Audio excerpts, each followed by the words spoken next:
Hit the button. Oh, I hit the button. Burgers with the boys. Burgers with the boys. Who are And the boys? It's Brandon, my chicken noodle soup.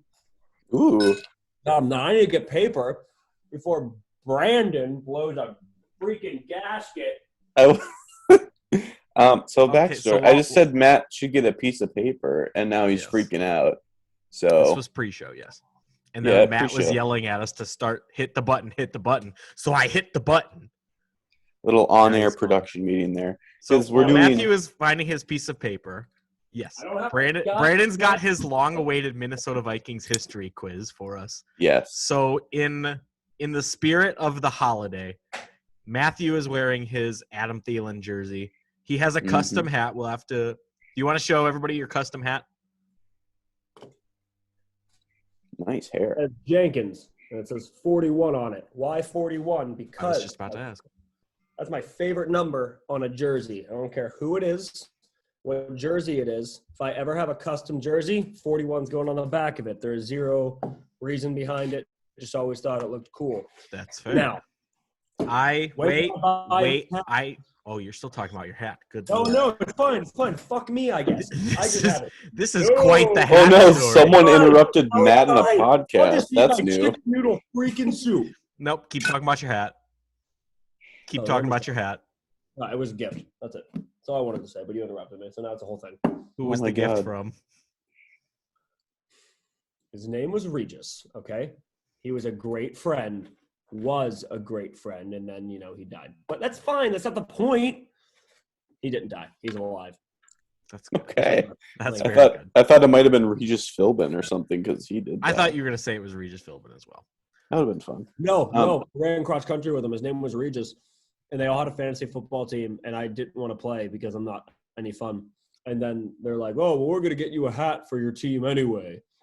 And I was like, I don't have a team. And they're like, what's your favorite color? And I went, purple. I told him, I was like, I like dolphins because I like teal and I like purple. But I was like, if you're going to get me anything, make it purple. He's like, Ravens or Vikings? And I went, pick. And he picked Vikings. So. You know what and now you're a Vikings fan because I gave night, God spoke to him that night. Yep.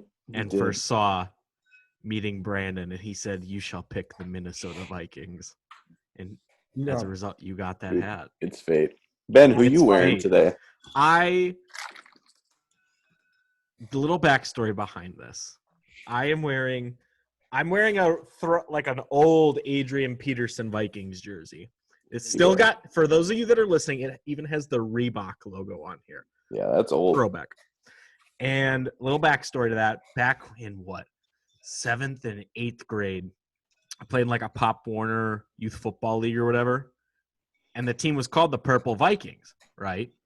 So my dad's like, oh, I'll get him a Vikings jersey because that would be cool. So he got me an Adrian Peterson jersey. It's like legit too. It's not like the cheap shit. It's like legit, which is really awesome. Not the cheap. And I still have it legit. to this day. Nice. Adrian Peterson, obviously not with the Vikings anymore, but even as a Chicago Bears fan, that dude, insane when he played for the Vikings. I agree. I hated playing them. He owned the Bears back in the day. Dude, it was bad. It was bad. It was so good. Yeah, for you, perspective is everything. Yes, Matthew. Thank you. You're welcome. This is like a Zoom class now. Is Adrian Peterson retired? Not yet. No. But he's not on a team anymore. He was on the Lions last year, but he should come to Chicago. I heard. Why the hell not? Yeah. I heard an old guy go, Adrian Peterson, and I was like, I don't know if he's still playing, and I didn't know when he retired. But all right, cool. Going back to my soup. All right. So I have 12 questions. Oh, shit. Now Matthew. Hi, that's me. Is a Vikings fan, and Ben is a Bears fan. So Skull. Matthew should win this quiz based on his Vikings fandom, and Ben is more of the, average, general knowledge NFL fan.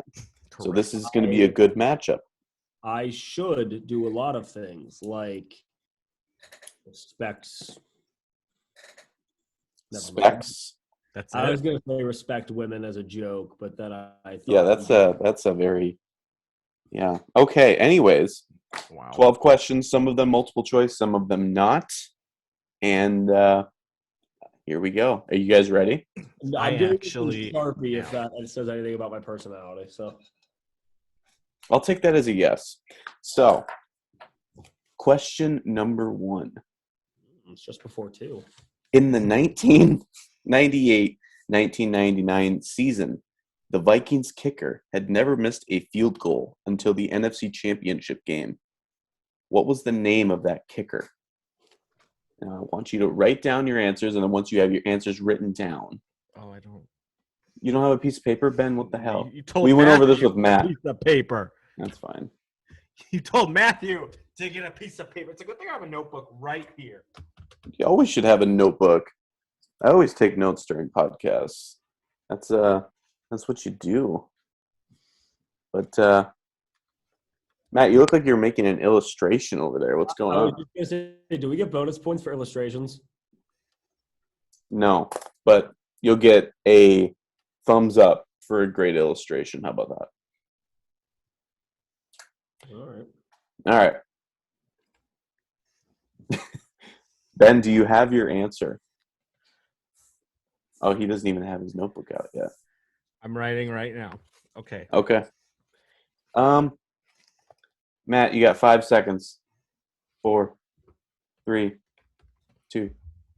All right, answers are locked in. Matthew, Yeah. what is your answer to question 1? Thought we were lifting it up at the same time. Is that the point? Sure. Okay. Lift up at the same time.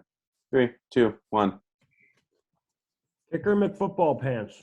Who is Gary Anderson? Question mark. Ben is correct with Gary Anderson. Unfortunately, I don't think McFootballson has been drafted. It's kicker McFootball pants, and Oh. you can see him McFootball here. pants. You can clearly see him here missing that field goal. So I'm not really sure what the issue is with that. I don't know. Damn. He wasn't on the team then, so. Yikes. So Ben has a 1-point lead over Matt. It's okay. There's still plenty of questions left. Okay. It's okay. Question I'll 2. only get 3 points probably.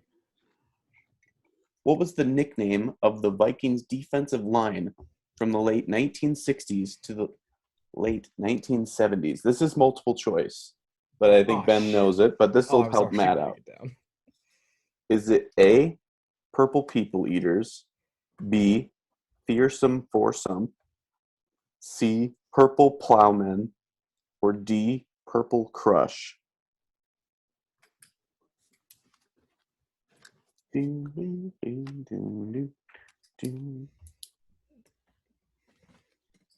You guys look great today, wearing your Vikings jerseys. All right, I'm I ready. knew I was hanging on All right. for something. I know this one. 3, 2, 1. What do you got? The Bad Halloween song. They were literally, Hey. okay. There's literally multiple choice, and that was not one of the choices. The Purple People Eaters, bro. It is It's the the Halloween song. I would give him Wow. that one. It's Yeah, a I'll bad give him Halloween song. All right, fine. That was pretty clever. Thank you. And he made that real world connection. Good Lord, I can't talk today. Wow. No, I heard Brandon talk about this before. That's the I'm Slumdog Millionairing this. Okay, question 3. Which team did the Vikings defeat 37-13 in their first ever regular season game? First ever. Their inaugural season. That would be the one. Mm, Just name the team. just pick a team. Pick a team. You know what? Okay.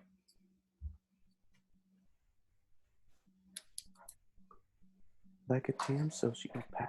I don't want to get copywritten. Okay.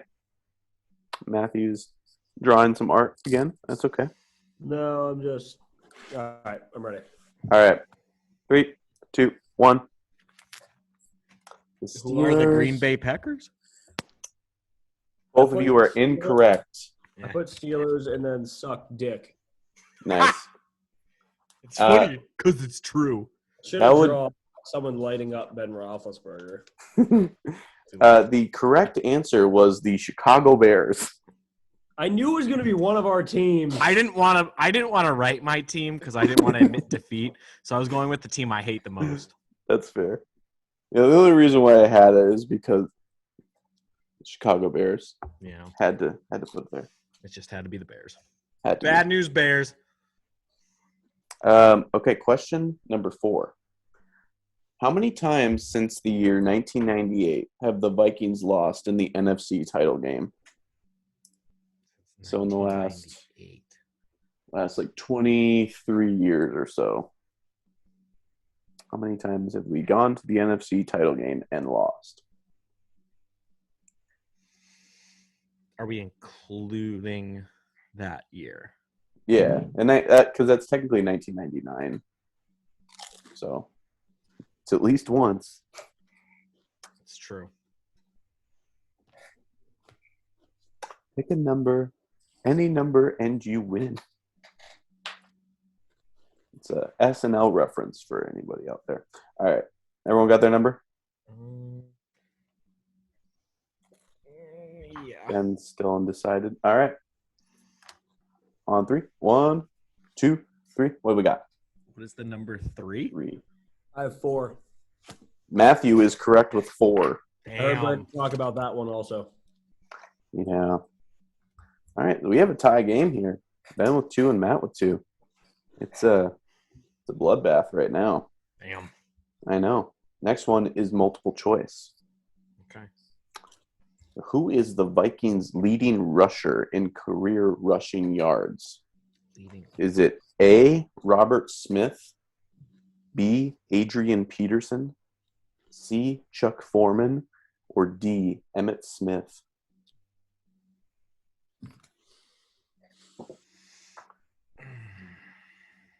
Can you go through them again? A, Robert Smith, B, Adrian Peterson, C, Chuck Foreman, and D, Emmitt Smith. God, this is tough.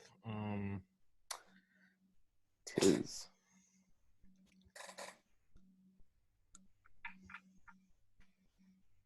Can you say the question? Is it leading in a season or leading all time? Career rushing yards as a Viking. So all time.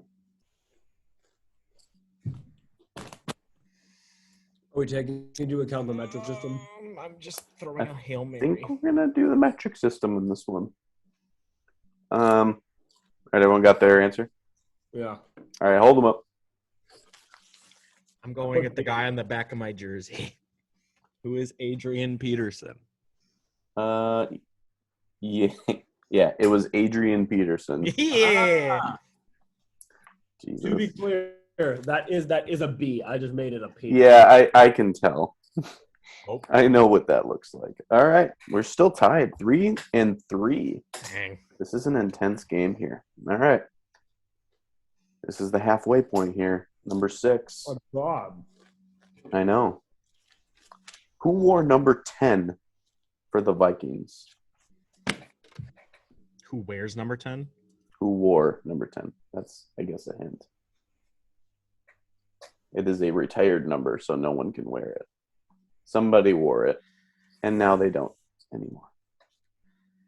It's probably a quarterback. I'm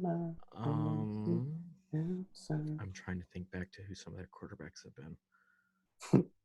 It's not a long list. That's fair. Well, let's go with an oldie but a goodie.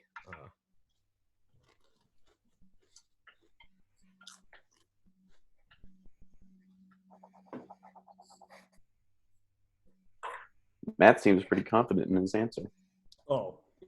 Yeah.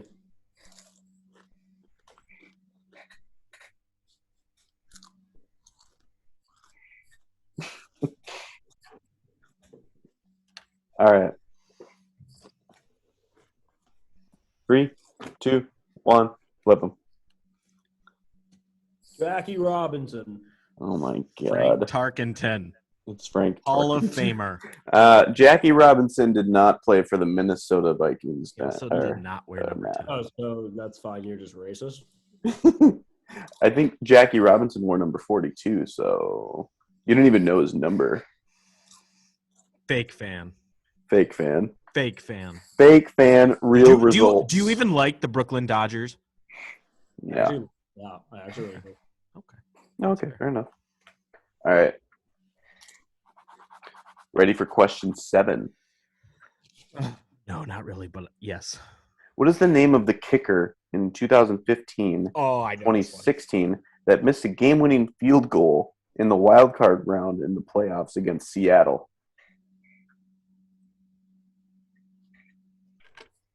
A lot of these questions are just my heartbreaks, and I just had to write them down as quiz questions. Just like you probably could have shortened this by like a lot. You know what? I actually can envision this kick just as much as I can envision the double doink. Me too. All right. I feel it. Matt, you got your answer yet? He's still drawing. That's okay. Okay. All right. 3, 2, 1. Flip them over. Who is Blair Walsh, a.k.a. Cody Parky's blind brother? Yeah, Blair Walsh is right. I put kicker McFootball pants, but now he's sad. Now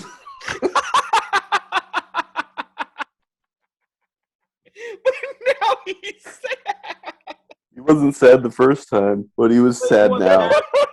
Well, the second time was the playoffs, so he has to be sad. No, he wasn't as sad. The first time I was like, oh, no, I missed. Now it's like, oh, shit, I did it twice. He did it twice. It's okay. Bears let Cody Parky do it 11 times in 1 year and still let him make a kick in the playoffs, and we all know how that happened. Ben was right with Blair Walsh, in case anyone was listening. Yeah, that's a brutal one. Okay, number 8. Who currently holds the rookie receiving touchdown record with 17 receiving touchdowns in his rookie campaign? Ooh. Shit, this is going to be one of two people.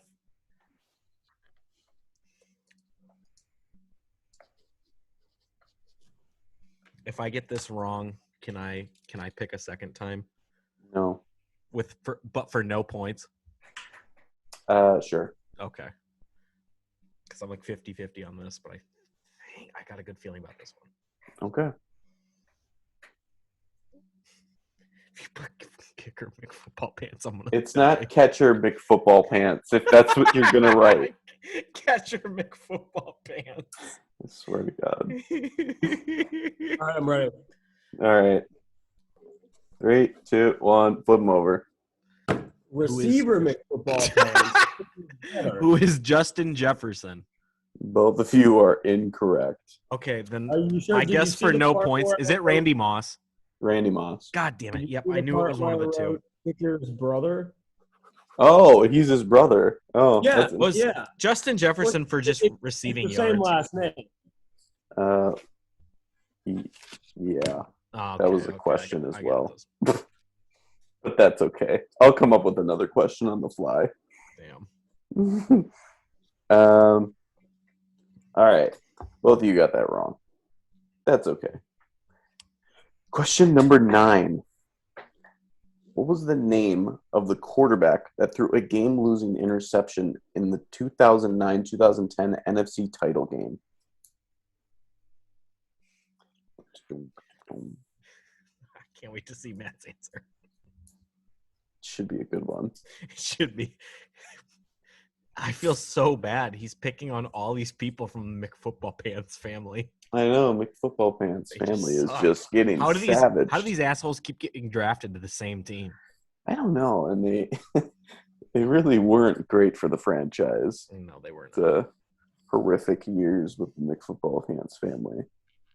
Oddly enough, they were not on the same team ever. Different years.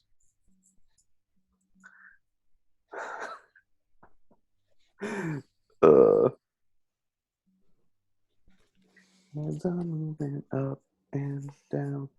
You got it. All right, Matt, you ready? Why am I going first? Well, no one's going first. You flipping them over at the same time. Ben's been ready for like 10 years. I'm ready. All right. I watched this 3, game. 2, 1, flip them over. Who is Brett Favre? A.K.A. Brett is Favre. he retired now? So I put kicker and receiver's dad, quarterback McFootball pants. Jesus Christ. What is he doing? What is that? You have to describe for the listeners what he's doing. Well, I drew him so he was doing like the football squat thing where like it's kind of like Spider-Man, but you know, they're overweight, wear helmets. That's okay. What's the score right now? Matt has 3. Ben has 6. There's 3 questions left. So that means Wait, Matt. Are we not playing international Canadian rules? No. Not international Canadian. Shit. I know. Okay, never mind. All right, let's do this. Yeah, I know. It's crazy. So, Matt, you need to run the table, and Ben needs to get 0 for you to tie. Yeah. I don't know if that's likely, so we'll see what happens in this next question. I would never run against a table. It would be too easy. Go ahead. Question 10. What is the name of the current stadium the Vikings play in? I think I know.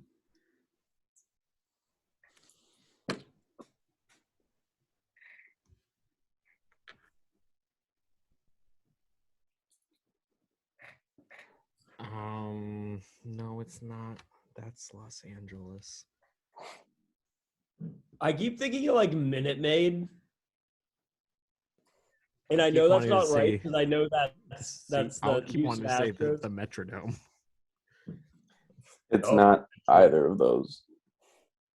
But it's okay. It's probably like I've heard it's either gonna be named after a car or like a bank. So I've heard Brandon my say it guess. a million times. I'm just trying to think of what, because I know what it is. I know the last 2 words, but it's the brand that I need to remember.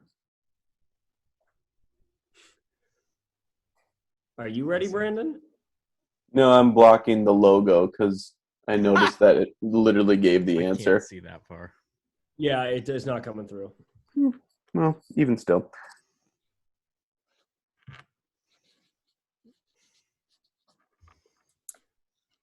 Is this owned by the McFootball Pants? Is it the McFootball Pants Stadium? Yes. I think I know actually. I think I know it. All right. 3, 2, 1, flip them. U.S. Bank Stadium? Kids. Both you got it right. Nice job. Hey. Ben with 7. Matt's got his 4th. Can Matt get to 5?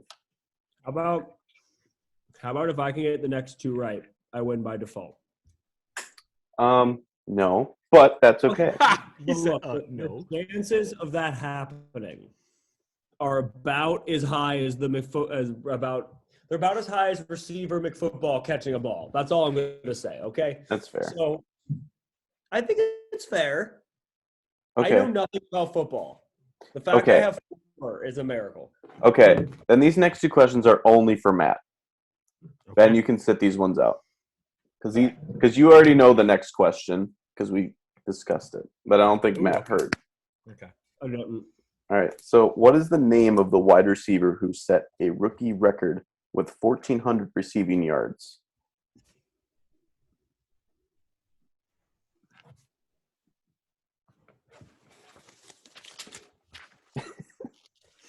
Don't do it.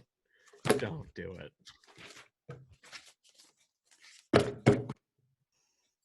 Matt's got his pen. He is writing. You have heard this name before. Receiver McFootball Pants record holder. I also wrote receiver McFootball Pants. But he didn't write specifically that it was the record holding season. No, because it's Justin Jefferson. It's Justin Jefferson. He's got 2 first names. That's stupid.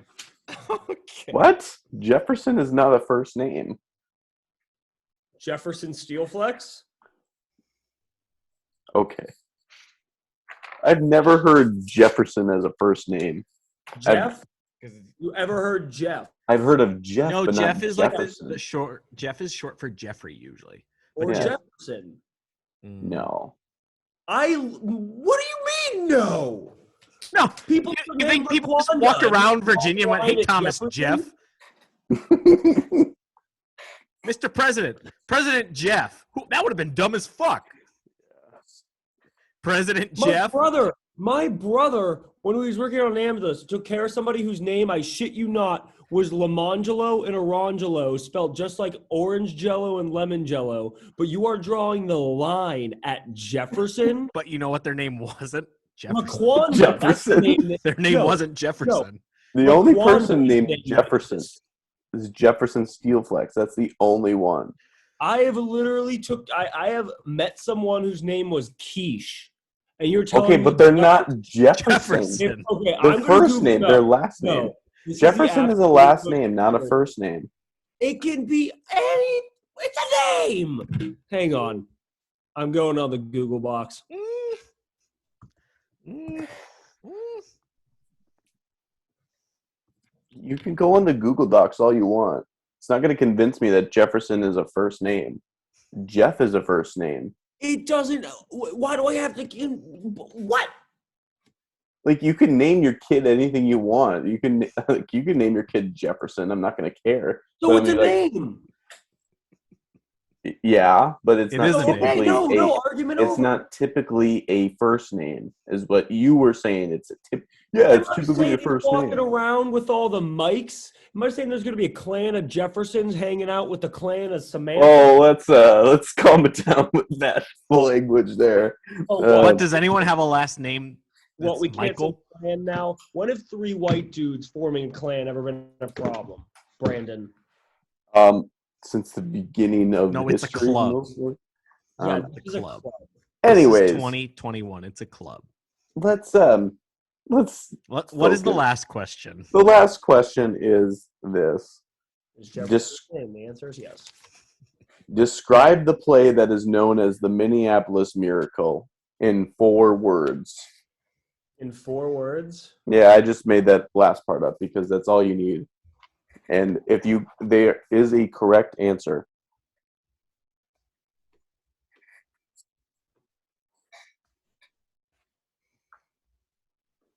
I will give you a hint, Matthew. One of the words is a last name. Is it Jefferson? Because that'd be mean. It's not Jefferson. It's not Jefferson, I promise. One of them is a last name. You have heard me say these words before in your lifetime. I would almost guarantee it.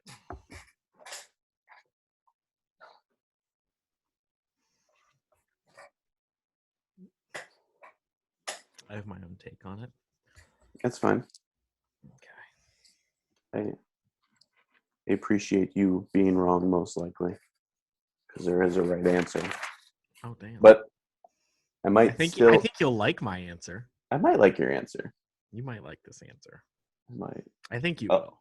I might still give you the points regardless, but we'll see. All right, Matt.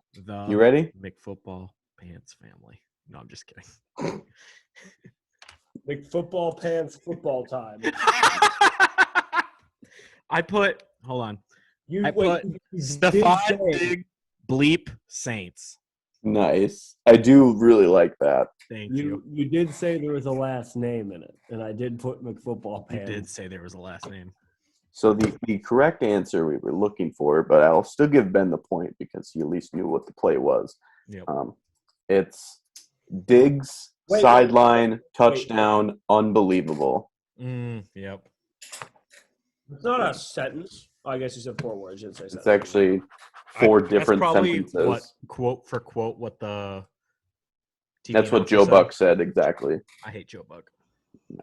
I hate him too, but him in that moment, he nailed that call. I feel like we all hate Joe Buck because we're told to hate Joe Buck. To be entirely honest, I've seen the guy in person. He's a very nice dude. He works for Fox Sports, and nothing against Fox Sports, but Fox Sports does have a hard-on for the St. Louis Cardinals. They have a hard-on for the St. Louis Cardinals. I'm And the going to say Cubs. – okay, but here's the thing. I want to reference that Cubs-Cardinals series. The night the Cubs scored 8 runs in the 8th inning to absolutely beat the shit out of the Cardinals, nothing from them. The next night, Adbert Alzolay, dude is in his like first full season in the rotation, lights out for like 7 innings. Like you may as well have had a graphic of Joe Buck jerking off when Yadier Molina hit that solo home run. And then they post because they won the game 2-1. 2-1. That's the only game the Cardinals won that series. And they post on their social media, are the Cardinals the team to beat in the NL Central? Yeah. You're going to say that after a 2-1 game? Yeah. A 2-1 game? I have everything against. It's nothing against the Cardinals or Yadier Molina. The dude's a legend, but like, come on. But no, to speak to your point, they do like do the same thing for the Cubs all the time, and it's completely unnecessary. Over the Cubs all the time. I have everything against Fox Sports, mainly because they're dumb, mainly because they're stupid. This is a real thing that was said on Fox Sports during a Pirates, I want to say Cubs game, right? I don't know who was playing. I don't know who was the at-bat. Ground ball to first, a little bit of a wobbly throw by or ground ball to the shortstop, a little bit of a wobbly throw by Jordy Mercer on to first. We didn't get him, right? He beat it out, whoever it was. Shocker. Beat out the ball. Yeah, I know, shocker, right? Only because it was a wobbly throw. It was a hard play, whatever. So Fox Sports, this dynamite drop in goes, perfect throw would have got him. Oh, shit, it would have been a perfect throw. I don't think that they know, like the people that they hire to like call their games, they might just like recruit them off the street. No, but like no shit. If it was a perfect throw, yeah. If the dude was perfect throw would have got him. He's not wrong. You don't say so. Yeah. The dumbest. And then they did another thing that same season with like Mike Trout, right? Cranks a home run. You know, Mike Trout's home runs are always huge. They go way over the fence, whatever. Mm-hmm. And they're sitting back and they go, "Oh wow, what'd they say? It was something so unbelievably stupid." Yeah. Like, oh man, he really swung hard. See, that's the thing. I hate nationally broadcasted games on Fox and ESPN because the announcers, they don't follow these teams. Like, Brandon, if you listen to the guys that call the Twins games, or Matt, when you listen to the guys, like local stations that call the Pirates games, like these people don't know anything. Yeah. They just make casual conversation. I hate that. Local people hate the Twins. I don't know what it is. It's so frustrating. But so like the everyday announcer for the Pirates, his name is Greg Brown. He's been with the Pirates literally since he was like 14 years old. Like he's been like a bat boy, the mascot. He's worked his way up all the way to announcer. He loves the Pirates for, reason of he's just grown up with the team and shit. But he's a great announcer. It's always funny when it's like he's got to work with someone who doesn't like yes, sometimes they have like guest commentators. Mm-hmm. Yeah. Dude, he hates it. But like he's like the nicest guy. So he sits there and he's like, "What do you think about that play, guest celebrity?" And they're just like, "Well, that's definitely baseball." And he goes, "Yeah, but what'd you think about the play?" Trying to like edge them. And they're like, "Well, he got out. He was actually safe, but this is what happened." And he like goes, oh my gosh. He's funny. He's like on the low because dude, he's like us. He's like every Pirates. That's cool. I like those. I like those kind of announcers that you can relate to, and that there are fans and stuff, and not just announcers trying to make some money. Yeah, I mean, what's nice about him, Greg Brown, the Pirates announcer, is that he, he's been with the team so long. He's gotten job offers, to be like with the Red Sox and the Dodgers, and he always says no because he's like, well, Pittsburgh is my home. He's like, my family's here. He's like, I've been with this team for so long. He's like, I want to. He's one of those people. It's like he wants to be a part of that staff when they win the World Series. He's waited forever. He's worked for them his whole life. He wants to be on the winning staff. And I think once that happens, he'll retire. But like, he's just He might die. he might die. I might die, dude. The fact that like I legitimately may never see like a World Series from them, which is like a really real possibility.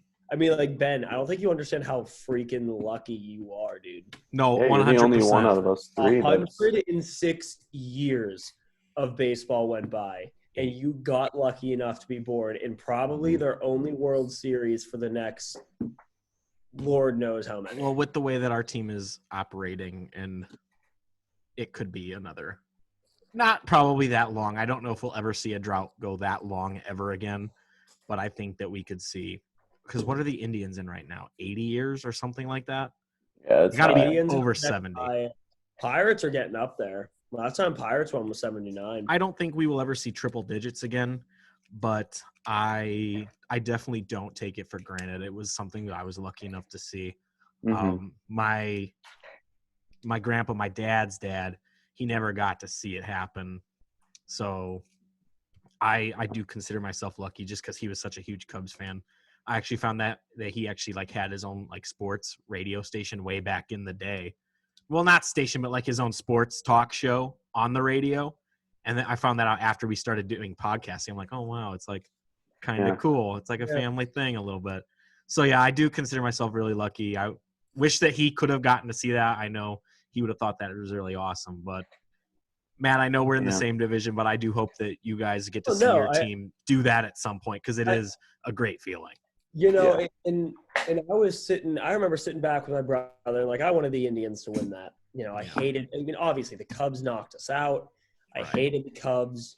Yeah. You know, Jake Arrieta was annoying as shit. Like I hated having Madden. Like it wasn't the team that bothered me. It was like a select few guys that made up the team that just irritated me. I mean, like, but like all in all, you know, I had really no stake in the World Series. I wanted to see the Indians win. I had my team, but I didn't have like a grudge against the Cubs. I still don't. Yeah. And, you know, I do consider same thing like myself lucky. I got to watch.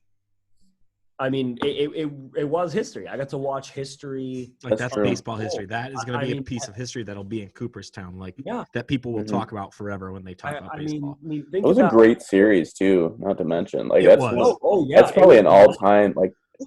That's all you can ask for. If your team is not in the World Series and you don't have any stake in it other than I want to watch, like you pick a team, but like I just want to watch. You couldn't have asked for a better World Series. I mean, it was evenly matched. 9th inning, Game 7, game-tying home run off a dude that throws 105. Yeah. Like you wouldn't want, like, dude, the second Chapman walked out, I went, that's game over. How many people, Indians fans, do you think turned their TV off the second Chapman hit that mound, thinking it's over? I don't know if people turn them off when Chapman left the mound. I think they probably lost people when the rain delay hit. Because a lot of people probably said, screw it, you know, because who else did we go to in the World Series? The Indians, and this is my personal opinion, would have absolutely 110% won that game if it was not for that rain. Oh, no, I'm in full agreement with you. If that game does not get delayed for 17 minutes, the Cleveland Indians win the World Series. Every bit of momentum was on the Indian side. That rain delay set it right back to 50-50. Yep. They went out. Indians had a shitty inning. The Cubs just ran away with it. Yeah. But, like, dude, all I ask for every year in the World Series, I want a 7-game series. That's all I ask for. Because, well, after watching that World Series, anything that doesn't go 7 games to me is just a disappointment. Well, after what that was. And the Nats World Series, that was a great one. That was a good one. Yeah. I hate Kevin Cash ruined last year's. I hate the fact that the Astros cheated, because if the Astros would not have cheated, the 2017 World Series probably would have been one of my favorites. Yeah. It was, but like, dude, and I commend this to the Dodgers so hard. Think about that World Series. They were cheating that entire season. They cheated that entire World Series, and the Dodgers still took it 7 games. Yeah, that's crazy. Yeah. That in and of itself should be The a World Astros Series knew victory. every pitch that was coming, and the Dodgers they still took it 7 games. I That think talks about their talent that year. Oh by yeah, far. I mean that team was. I think that's just awesome. Mhm. I think that team was probably better than. I would say that team was probably better than the team that they just had. Granted, I will need to see. I'll need to see what they do this year. Granted, it's hard to.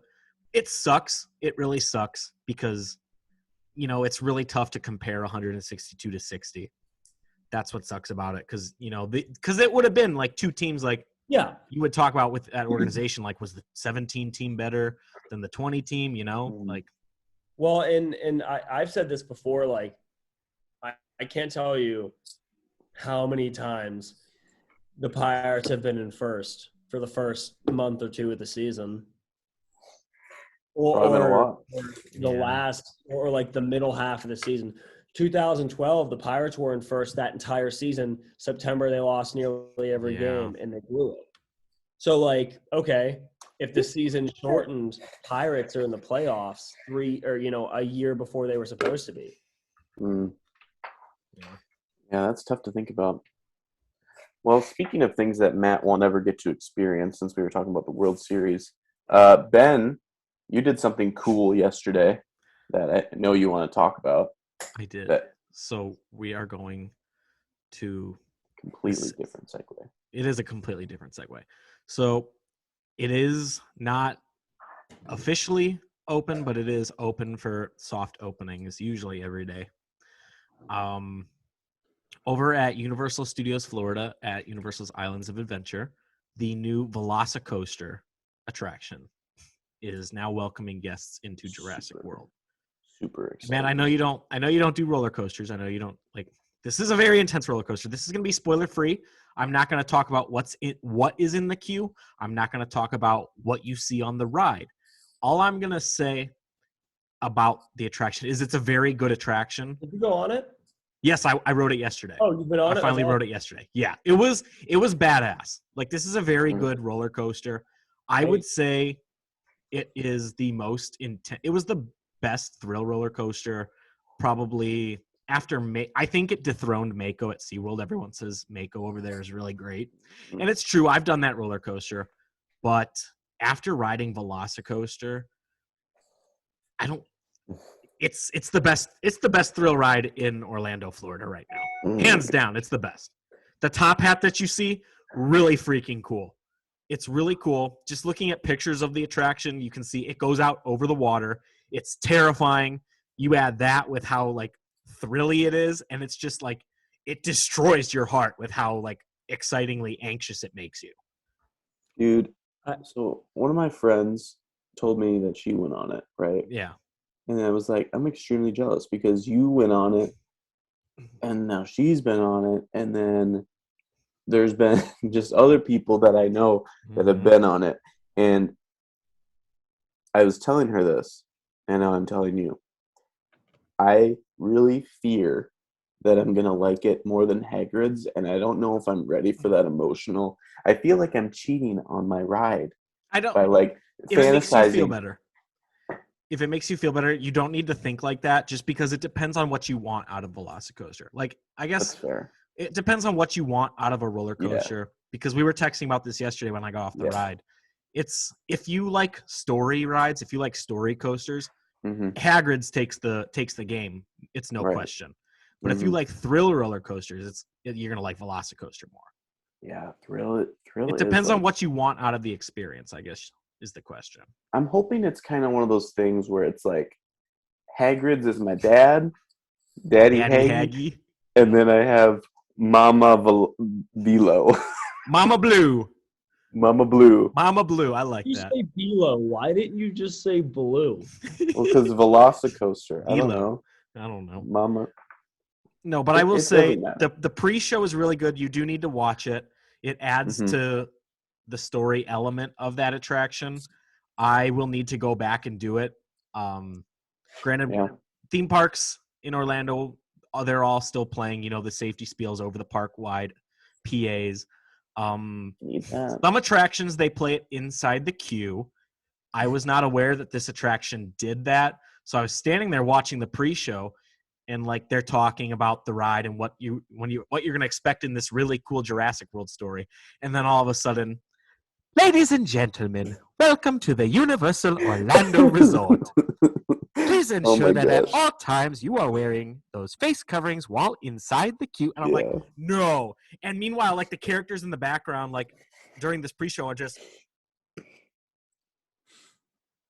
For those of you listening, Ben is just animating. My vocal. mouth is moving and I'm moving my hands and all that. But that's all you hear the entire time. Oh, that's annoying. Is this anonymous, ominous lady speaking about the park rules. I'm like, I know. I've had it in my head all day. I just want to listen to these characters talk about the ride. And I'm not going to say the characters' names. The pre-show, it does have characters from the movie. I won't say who. The queue is it's not interactive, but it's really cool. It's really freaking cool. When you Great say attention to detail. When you say movie, do you mean like Jurassic Park or like Jurassic World? Or Jurassic World. Yeah. Okay, I was gonna say, dude, because if they got like, here's my thing. I saw it, dude. I was actually low key tempted. I love Jurassic Park. Mm-hmm. What did you just say? What did you? No, hang on. You're gonna skip over something. You were tempted to what? Love Jurassic Park more than ever. Were you tempted to go to Islands of Adventure? You tempted to go to Islands of Adventure? We're taking Matt to Islands of Adventure. If anything, can we at least get you on the river adventure? It's the water ride. Can we at least get you on that? It's not a roller coaster. What is it? Rivers of Adventure? I'm going to hang on. It's Jurassic Park River Adventure. Yeah, that's... Oh, wait, so it's a Jurassic Park ride? Yeah. It's like a bigger Splash Mountain. Like the ride vehicle is bigger. Jurassic Park rides. You sit in rows with people. Wait a minute. Is it... It's a giant. Is that the one with like the 70-foot drop or something? So probably, yeah. Yes. It's kind of like Splash Mountain. I've been on that. Oh. Well, then we're going on it again. Yeah. Yeah, we're all going to be in Florida at the same time, roughly. I will be on my honeymoon. Yeah. Who cares? Viv wants to go. Everyone knows Viv wants to go. The only one that doesn't want to go is you. It can fit 4 people across. It can. The ball's in your court, Matt. You know that your future wife wants to go. You know that you can obtain tickets in a very simple form because somebody you know might be able to hook you up with some. Probably, maybe. Know. You never know. I mean, it's possible. You never know really who's possible. going to be there. People might be there, and it's fine. Like, if you wanted to go to Universal with us and ride my favorite ride of all time, that would be like the greatest thing you'd ever give me. But that's just, I'm just speaking. Words don't really mean anything, really. UTMBA, ladies and gentlemen, is a question that must be answered. We didn't dump on anybody. We didn't daily dump. We got to do the daily dump. Got to dump on somebody. Because, Matt, you got a daily dump on your own team. You got to talk about that. Oh, dude, yeah, you have to. Let's start with Matt because he's in a talking mood. Before you even say anything, just remember as you're listening to Matt talk, there were 2 outs. There were 2 outs. There were 2 outs. There were 2 outs. 2 out of 3. You just needed 1 out. Matt, if you want to set the scene. Yeah, hang on. Oh, you sure you want to wear that? Oh, he's got something else for it, doesn't he? Dang. Oh. Going down swinging here. Good thing Javi didn't. No, this is to hang myself. The Pirates, man. What can I say about them? Pirates, my favorite team, my former employer. I wear their emblem around my neck. I have it in gold on a chain. Probably shouldn't wear that around your neck. Yeah, because then you'll choke. Yeah. It's actually very good for summoning Satan, apparently. Oh. So there's 2 For outs. legal reasons, that's a joke. No, it's not.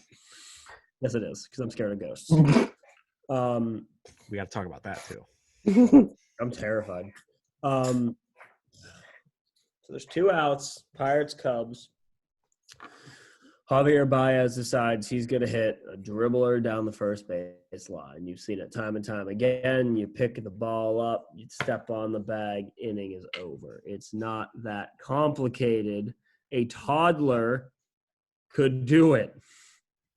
I don't want to correct you, but it was ground ball to third, and then third baseman threw to first. Whatever. Who cares? I care. I just want to get the details right. Okay. Bottom line is, it was an infield ground ball. There's no reason, no excuse. The ball made it to first in plenty of time. This dude's not even halfway down the line.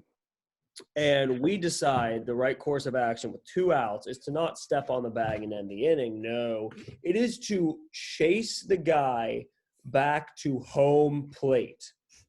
Baez turned around and started running back toward home. Baez turns around, starts to run to home plate, which actually I think makes him automatically out. But that's a separate issue I want to go over in a little bit, because technically once you leave home plate, you can't retouch it unless you start. But he didn't retouch it. Yeah, he didn't retouch it. Yeah, no, I know he didn't. There's just some. It's like a rundown. I don't know. I feel like going back to home has to be violating some kind of rule, but that's not the point. All your player has to do is touch Rob first. Manfred got rid of that random rule like 2 years ago. Oh, of course he did. That was one of the rules he got rid of. Interesting. Dude, but like all you have to do is touch first. All you have to do is hold the ball and put your big toe on a bag. And then you all get to prance off the field, slap each other's butts, and drink some Powerade. Yep. Instead, you picked up the ball, chased him back to home plate, and then 2 steps in front of home plate, when you see the guy at third sprint, when you see Contreras sprinting home, he still holds on to the ball. instead of just holding on to the ball. No, but this is instead of just holding on to the ball, which you've seen so dead set on doing already, and just extending your arm and body forward, he lobs it to the catcher, who has to go up and then down. The Pirates do not deserve to be a professional baseball team. The run scored. The run scored. Baez was safe at second base. He got there. He like overthrew it to whoever was at first. We overthrew it, and he went to second. And dude, listen, Javier Baez is a stud. He's a great player. I love watching him. I've said it before. He's just one of those guys that you watch, and he's just fun. Yeah. Good for the game. Good for the game. He's one of the guys. He's cocky. He's an asshole, but he backs it up, and like, but he also respects baseball. So he's good for the game. And I'm not shitting on him. I'm not. Fox, MLB, ESPN, Men in Black, FBI, CIA, they're all posting this video, and they're all going, El Magician, Javier Baez is the greatest player of all time. Javier Baez literally did nothing to contribute to that. He just played smart baseball. No, he didn't even play smart baseball. He hit the ball. He ran to first. He went, I'm just going to go this way. The Pirates fucked up. I mean, after seeing that he wasn't going to touch the bag, he probably thought that he could get something out of it, and it was enough time to get the runner home. I would have at least taken the run. Honestly, this is what I would – like, I'm putting myself in Javi Baez's shoes, right? Like, you see the guy, and he's off the bag, and then you just start running backwards. I feel like that maybe he thought of it as a joke, but then he started running after him, and he's like, oh, he's – not touching first base. That's what I'm saying. Like, Javier Baez hit that ball, and you could tell, like, he wasn't sprinting, but he wasn't trotting, and he's like, all right, I'm going to get out. Like, you could tell. It was like that baseball move, like, all right, I'm going to run. That's a routine play. Yeah, it's like, I'm going to run because it's the type of player I am, but, like, I'm not going to sprint because I know I'm going to get out. And so he's down the line, and, like, the ball's in this first baseman's hand, and instead of touching the bag, he chases after Javier Baez. Yeah. Well, your instinct when that happens as a baseball player is you turn around and you run back the direction you came. Right. I don't believe for 2 seconds Javier Baez was like, "Oh, I'm going to run home," and it's going to confuse him. No. I think he was following his baseball instincts, and then halfway you went, "Wait a minute, I'm headed towards home." And then by the time he realized that so much shit just went down, he's like, "I'm on second, I guess." There's no way in that when you start running home that you think there's any possibility on this planet, in this existence, that you're going to end up on second base. That's literally a Dr. Stephen Strange 1 in 14,562 futures. Well, it's that was the one where the Avengers win. Oh my God. It's kind of up there that like when somebody bunts and it ends up being a triple. Yeah. Because of misreads or an error or something. It's kind of like, no, I'm not saying you're that good at bunting that you just bunted a triple. But at the same fucking time, you just bunted for a triple. Yeah. Javier Baez, dude, just finds a way. And he was one of the guys that I just couldn't stand for a while. But he just finds a way to screw the Pirates every time we play the Cubs. I'm so sorry. Dude. It's him and Rizzo. Dude, you know what? Oh, yeah, Rizzo, yep. Rizzo does it, and Goldschmidt did it a lot. Like, anytime we played the Diamondbacks or the Cubs, and it was like bottom of the ninth, guy on, Cubs have a guy on base, we're winning by 1. Like clockwork. Rizzo, Goldschmidt step up, home run. We lose. Like clockwork every single time. It sucks. Pirates suck. Do they? I didn't know. That's okay. Yeah, we're bad. Hey Ben, what's your you've got a good one too. I'm only gonna let you two do one because I don't really have one and you two have very long ones. And I was gonna use the Pirates, but I thought Matt was gonna do better at that. So that's you and Ben get the daily dumps. If you haven't heard by now, I am daily dumping on the Chicago White Sox as an organization, not the players on the field, not the team on the field, but as an organization. Oh, can I back you on that? Can I just I'll back you too. Yeah, because this is actual bullshit. Oh no, this is actual crap that the White Sox did. Oh, and I'm so glad that it's all over social media. I'm surprised that they haven't addressed it by now. The longer that the White Sox take to address this, the more it speaks to their organization. Because I know some of their diehard fans that are saying that it's crap too.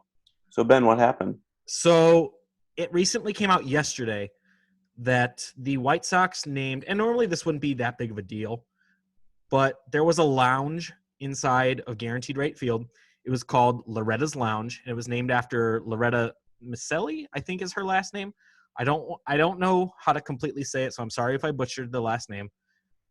She was worked concessions for the White Sox at that stadium for 60 years. 60 years this woman has worked for the Chicago White Sox in concessions, still works there today. So, like, if the White Sox are at home tonight, she's probably there working. And they dedicated this lounge to her. They named it Loretta's Lounge during the year the White Sox won the World Series in 2005. It was during the 2005 World Series. And it comes out that the White Sox renamed it. Didn't say anything. They just renamed it La Russa's Lounge. First of all, Tony La Russa is a scumbag in my honest opinion. Great baseball manager, but the dude as a dude is a scumbag. I'm sorry. But I guess, the story comes out and the Sun, I think it's the Sun, he comes out and the worst part, he says on Twitter, is that his mother still works for them and they didn't even have the decency to give them the sign. Oh. The White Sox claim that the plaque is still there. I guess the guy confirmed that. But they didn't even give them the sign that says Loretta's Lounge. You can't do that. He said that they threw it in the trash. I did not know that. That's horrible. That's terrible. Dude, I would quit yesterday if I heard that. Like, holy crap. My feelings as a Cubs fan about the Sox aside, again, this is not about the talent on the field. This is not about the players on the field. This has nothing to do with the team. This is about the organization. Right. That's terrible. Yeah, the White Sox are awful. There's no justification to that other than the fact that Tony La Russa has a last name that starts with an L. Yeah. And, yeah, he started his managerial career there. He was a manager there from 1979 to 1986. He made the playoffs once for them. He went 1-3 in the playoffs. So it's not like this dude took you on a miraculous journey to the World Series or whatever. It's weird timing, too. It's super weird timing. Everyone's already pissed at him. Yeah. Like, was this supposed to make us like him more? 3-0, he's not defending his team. And it's and I know this is probably something they have had planned. It's probably but it's terrible timing. It's a great time to do this. But, like, really? You're going to do this now? Yeah. Everyone's already pissed off at your team because the organization's not defending the team. The manager's not defending the team. And, like, now you're going to go screw over this little old lady. Who's worked for you for 60 years. Who's 60 years that you, at some point in the front office career, had the decency to go, we respect you so much, we're going to name this lounge after you. Yeah. We are going to put your name, your family name on a sign, and you will forever be a part of this ballpark because we appreciate your service. You're working for us that much. Yep.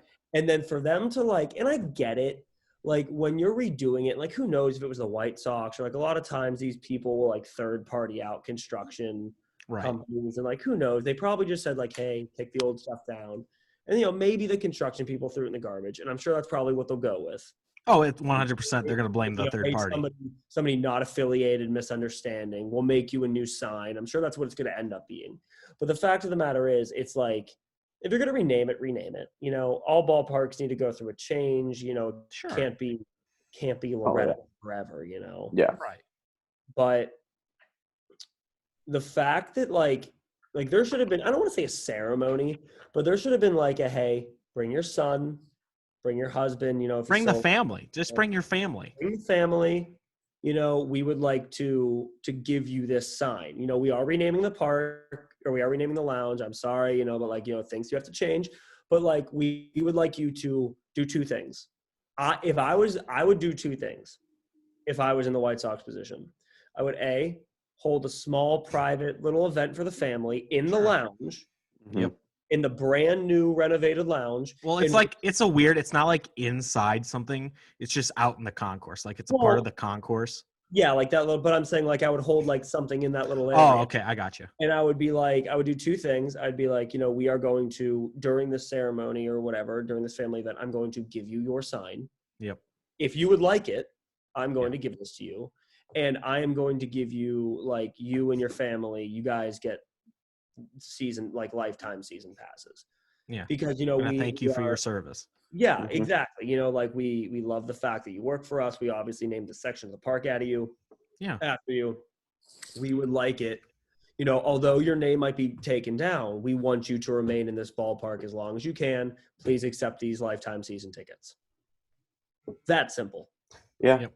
If you do that, changing this name it goes from scummy to classy in 2 seconds.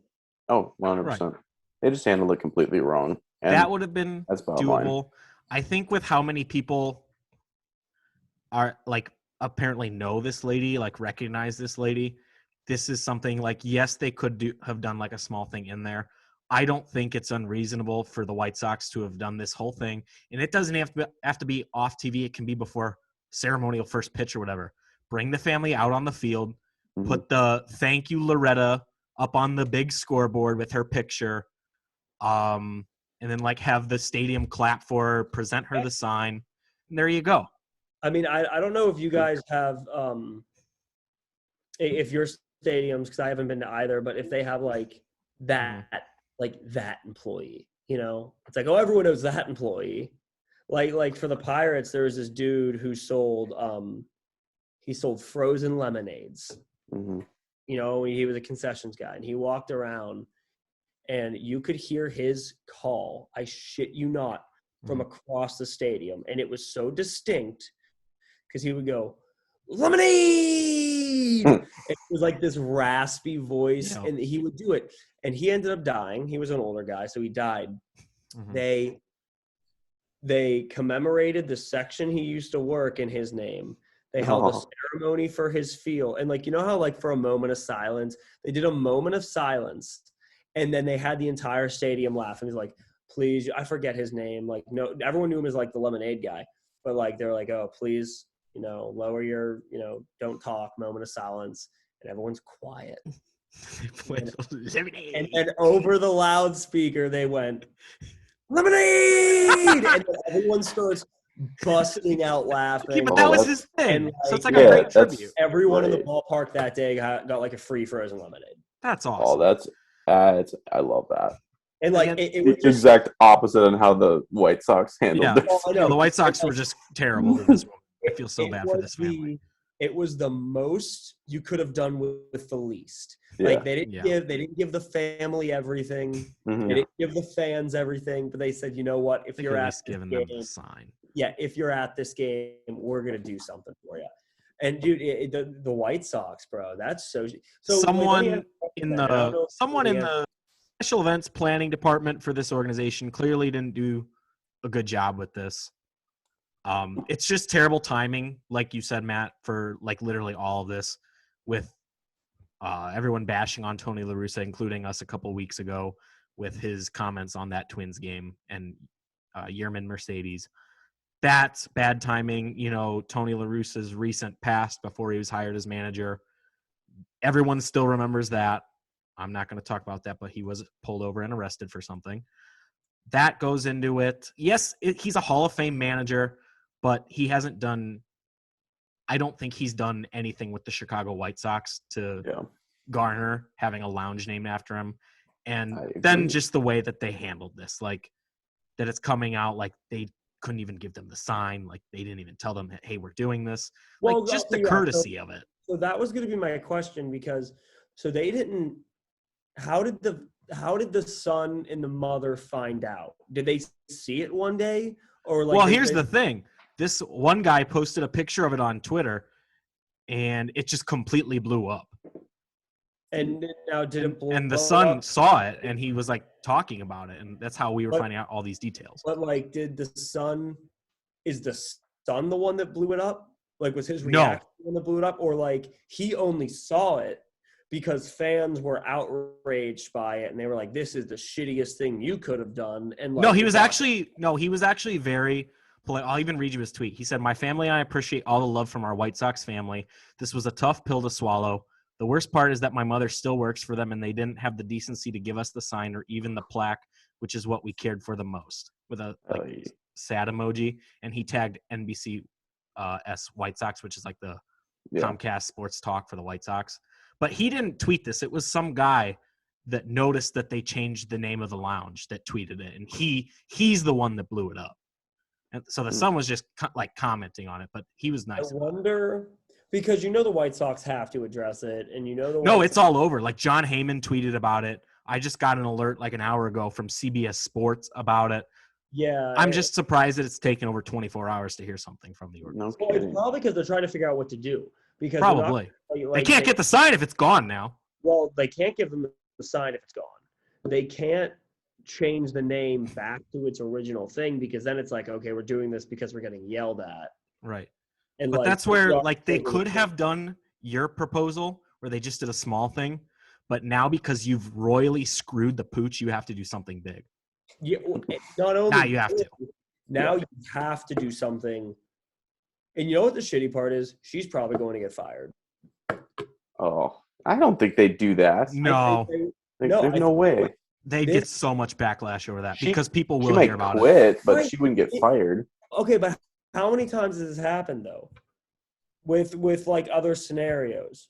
People get fired for shit like trying to think of an example, and of course I'm blanking, but like, I don't know. I don't think I think she just will not ask, because how you work in a ballpark, and I'm assuming the White Sox is going to work the same way my PNC Park experience was, is you get hired on for the season. Now, obviously, you can be terminated mid-season. They're not going to bring her back, you think? But you have to be asked to come back. They're not going to ask You have her. to be sent by the HR team like, hey, do you want to come back? We would like to have you back as an employee.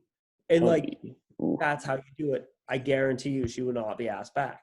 Ultimate she's villain 60. move. She's Yeah. 60, and they'll probably go, listen, you can retire, and we'll give you tickets if you retire now, or we'll have to terminate you, or like, we just won't ask you back. White Sox quickly becoming villains in baseball. Oh, they've been. I love to see it. And it has nothing to do with their team. It's just the way that they treat people. It's just the way it is. All right, But final. it sucks. Like I said, this isn't against the team. This isn't against the fans. This is against the organization. Exactly. The organization is trash. That's my final thought on it. Yep. Yeah. Do All better. right, Matthew. Do better at White Sox. Like Matthew James Jenkins, you have a QT MBA for us. I've heard rumors on the street, rumblings. I've heard. They like rumors. I do have a QT-MBA question that must be answered. Let me ask you guys a question.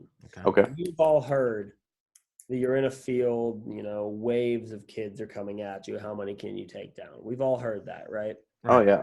Yeah, we've all heard a version of that. I'm going to give you that, but there's a spin. Okay. There's not waves. There's four beings coming at you. Okay. 3 of them are full-grown midgets. One of them is an 8-year-old. Do you think in a fair fight,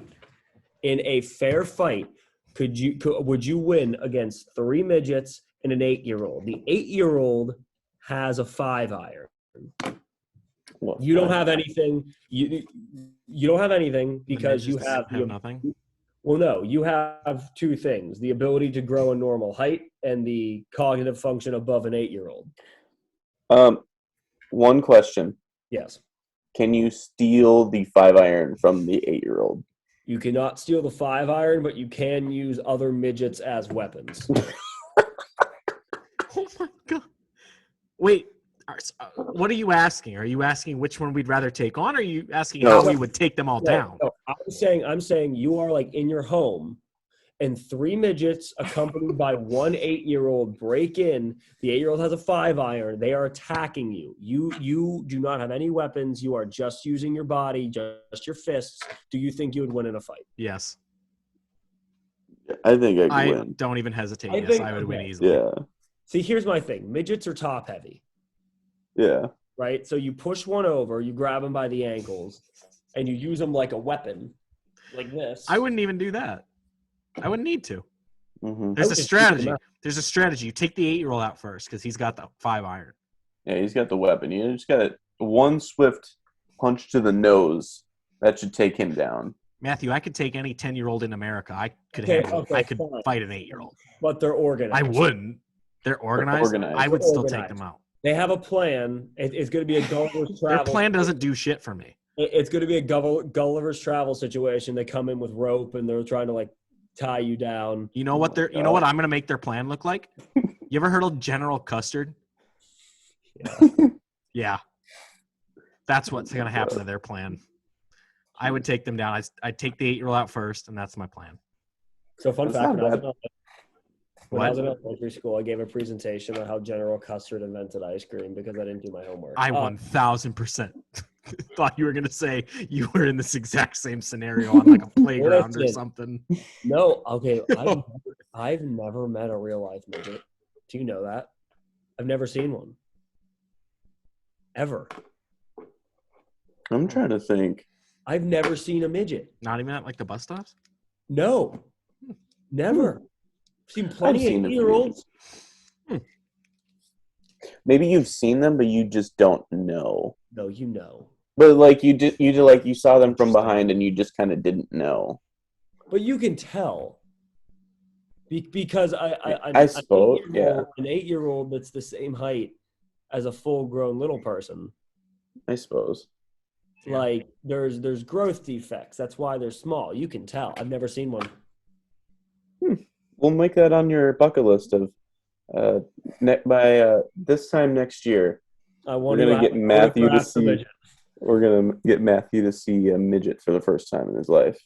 Okay, but more going away from this just because I sent this text not in 100% my own like cognitive thinking. The other night, I texted our Burgers with the Boys group chat, and all I said was, "We have to go ghost hunting." Alien hunting.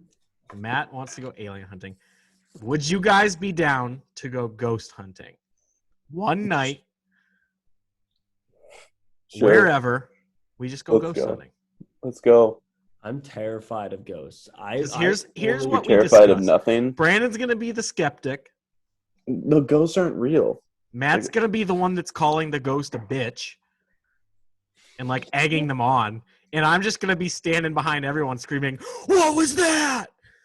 I've been in a haunted house with you, Low Ben. I key. know exactly how you would react. I just start laughing, it's a dude. great I would feeling. hear like a rock slam up against a wall, and I would just start laughing. It would just be like, yeah, that was the wind. We are Because all it's going blowing. to be Florida together. That's true. And in fun-like fashion, we got to do something. Absolutely. We might have to go ghost hunting. We have to do something when we're all in Pennsylvania together. So That could let me get actually be this a fun straight. live video. We're going to be in Pennsylvania and Florida. So we got Matt's home, Ben's home, and then Brandon's home. No one's going to be there but me. We got to fix that probably. I'm going to try to. You just have to you have to move to one of the previous homes listed. Okay. Okay, if I do, then you can fly up here, and then you can help me drive back. Oh my god, that would actually be a fun road trip. Exactly. I would probably join you and then just fly back to Pennsylvania. That would be a fun road trip. Dude, this is a on-air production meeting. I enjoy that idea. We've got Minnesota to Orlando road trip, and we've got ghost hunting. Ghost hunting and beating up midgets. Gonna Why have to don't get you some. believe in Yeah. ghosts? Do what? Why don't you believe in ghosts? Because I never seen one. And Okay, that's the reason though. No. I wasn't finished. I have not seen any proof of anyone actually catching a ghost in my entire life. And if Have it you was seen Ghostbusters, There's a whole documentary about it. oh, there's a whole documentary about it. I believe everything Yeah. I see in documentaries. No, dude. No, Done and done. No, it won a bunch of awards. It was made in the 80s, like these 4 guys in New York. Bill Murray was amongst them. Dan Aykroyd. I think he was part of it. I don't know.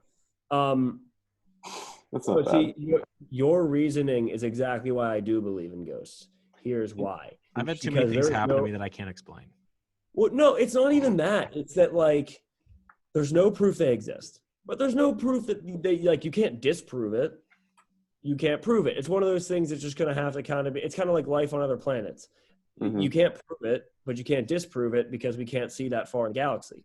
So it's like I would rather be mentally prepared and have nothing happen than think they don't exist and have shit hit the fan if something does. Well, that's usually what, like, when you go into something expecting something to happen, nothing happens. I broke up with temporarily broke up with a girlfriend because she busted out a Ouija board. She had a Ouija board, and this was before the movie came out. She had a Ouija board. I don't know. And she was a little weird. She was a little weird, but like super fine, so it was fine. And she's like, "Oh, you want to do something fun?" I'm like, "Yeah, sure, like whatever." Like, and she's pulling out boxes. I think it's like board game or whatever. So she pulls out a Ouija board. Yeah. And I literally look at her and I'm like, "Put that away." And she goes, "Why?" I'm like, "I don't like that kind of stuff. I don't mess around with that kind of stuff, not even as a joke." Nope. I was like, "I don't do it as a joke. We're not doing this." She's like, "But it's not real." I'm like, "But I'm not messing with it." I'm like, "Please put it away. No, I don't. While I'm here, I don't want to deal with this." And she and I got like into it. Like, we got to do a fight about this. And It was like she was possessed or something. Oh my God. No, but dude, like, she couldn't understand, why I like wasn't. But like, I told her, I was like, if you start messing with this, I'm going home. And I will talk to you when I talk to you. Started messing with it. I went, "See ya." I left the room. The second she took that stupid triangle piece out of the box, dude, I was gone. I've left a game, like a comic book game store before because I was going, like walking through the aisles and I saw it and I'm like, nope. I don't mess with that stuff. I don't mess with that kind of stuff. No. And it's like, I get it. I don't know if it's real. I don't know if it's not real, but I don't want to find out. Why would I take a chance? Exactly. If it's not real, nothing happens. I get that. If it is real, yeah. But if it is real, like that could mess with your life. I don't know. I've seen too many scary movies. Why would you mess with it? I'm alone in a house. I'm scared now. I terrified myself. Brandon, I'm calling you after we're done with this. I'm probably gonna go watch a ghost hunting show after this, and I'm sitting alone in my apartment. My cat's here.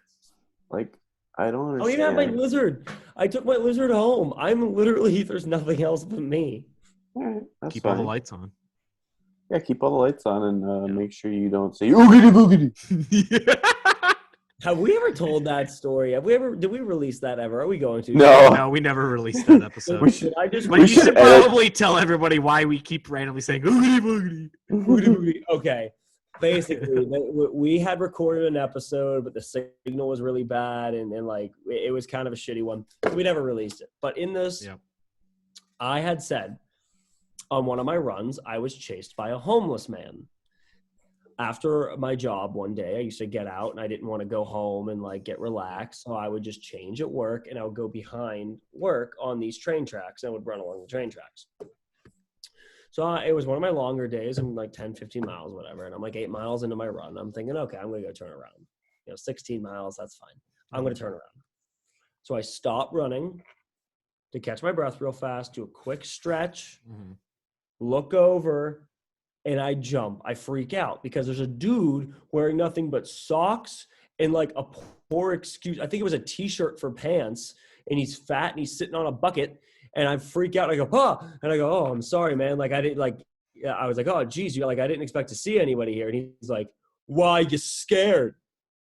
Is it cause and he did this. He raises his hand. He goes, homeless. And I'm like, no, like I just didn't expect to see anyone. He's like, oh, so you're scary. And he gets off of his bucket. And he chases me. And it wasn't like a mile down the road, but like he chases me probably a good 20, 30 yards going, oogity boogity, oogity boogity, oogity boogity, oogity boogity. I cannot tell you enough.